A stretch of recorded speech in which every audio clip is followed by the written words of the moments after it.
Greetings, ladies and gentlemen, and welcome to my review of the death battle between Natsu and Ace. For those of you that are new to these reviews, I focus less on the animation and humor of death battle and instead focus on the research and critical analysis. You see, I wish to improve my own research and critical analysis capabilities, and these prediction and review videos are a perfect way for me to do so. This video will consist of me going over what I got wrong in my prediction, what I got right, and then what I learned. Let's begin. First, what I got wrong. A minor mistake from my prediction was that I said Natsu went through a time portal and then was trained by Igneal, when it was actually the other way around. Just a tiny chronological mistake on my part. Next, there are two abilities that Natsu has that I did not bring up because I thought they were irrelevant, but since Death Battle had them in their sidebar, I'll go ahead and explain what they are and why I didn't mention them. The first is Natsu's Black Fire Dragon mode, which is a mode that Natsu acquired and used exclusively in a filler arc from the anime. It has no basis or relevance in the manga whatsoever. Since it has such questionable legitimacy as canon, I felt that it was best not to consider it too heavily in my analysis.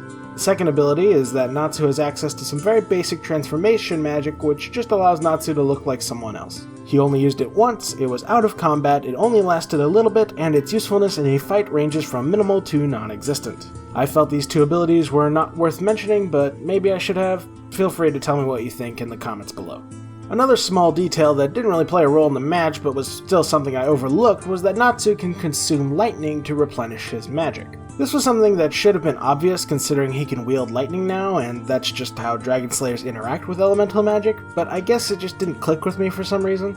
Again, it didn't really matter for this match, but it was a mistake nonetheless. Another small error on my part was that I covered what Natsu could do in Fire Dragon King mode, but I failed to recognize that it was part of a new mode and not just him renaming his more powerful moves. Again, since I covered what he could do in this mode, even if I didn't specifically name it, this falls more into a categorization failure than an analysis failure, but it was still a failure. Next, I miscalculated the weight of this stone block that Natsu lifted. I said it weighed 64 tons when it was actually double that. You see, the stone walls in castles are much more dense than natural rocks. My error came from calculating this block with the density of regular stone in mind rather than the density of building material stone. This was a very simple mistake, but as you can see from the difference in numbers, it was still a very significant mistake. I gave Natsu half of the strength that he actually possessed. As a whole, this was probably the biggest mistake of my entire prediction, and as such, I apologize. Next is less of me getting something wrong, and more of me just not giving you guys information when I should have. Specifically with regards to Natsu's speed. All I said was that Natsu was naturally very agile, and the longer a fight went on, the faster he became. While this isn't technically wrong, it's still unnecessarily vague. I knew that Natsu had fought in battles where he had moved faster than the eye could track, and thanks to Death Battle doing this math in the past, I knew how fast one needed to move to achieve this feat.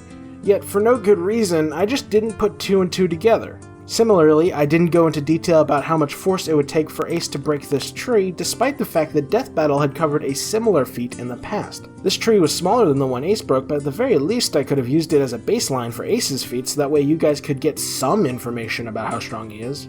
So yeah, my bad for not using the data I had available to me. And last but not least is not really a mistake on my part, and more just Death Battle going into phenomenal depth in the analysis, specifically with regards to the effect of lightning on Ace's body. And I'm not talking about it harming him, that's not interesting. I already discussed what I think fairy tale magic does to Logia users in my prediction. I'm talking about a detail that they didn't actually bring up in the Death Battle, but rather it was in either their podcast or their commentary on the episode. They pointed out that when humans are exposed to electricity, they lose control of their bodies. Therefore, if Ace ever gets hit by any of Natsu's lightning, he'll be unable to return to his fire state due to him losing control of himself. This will of course leave him extremely vulnerable, and he won't be able to avoid lightning because, and this is the crazy part, fire conducts electricity. Fire conducts electricity! That is hilarious! What the heck?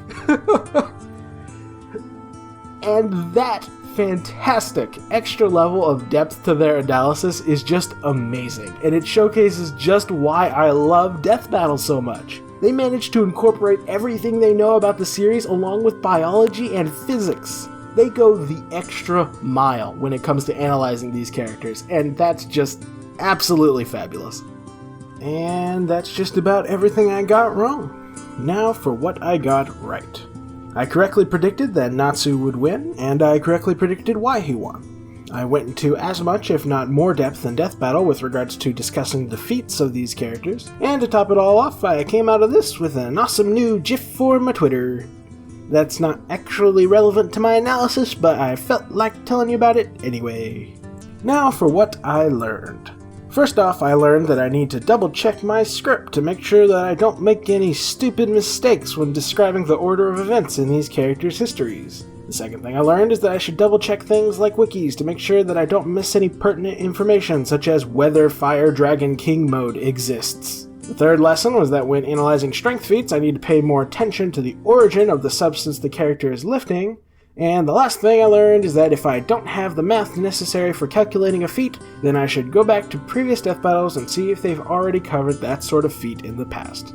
That's everything I learned, and that means we've reached the end of the video. I had a real good time watching these series and prep for this death battle. Both have flaws, but none of them outweigh the fun the series provide. Both have some fun characters, animation, and fight scenes, and they can both even manage to be pretty emotional at times.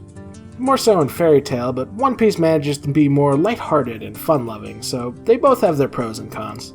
Regardless, I enjoyed them both, and I'd certainly recommend giving them a try. With all that said, I think I'll go ahead and sign off.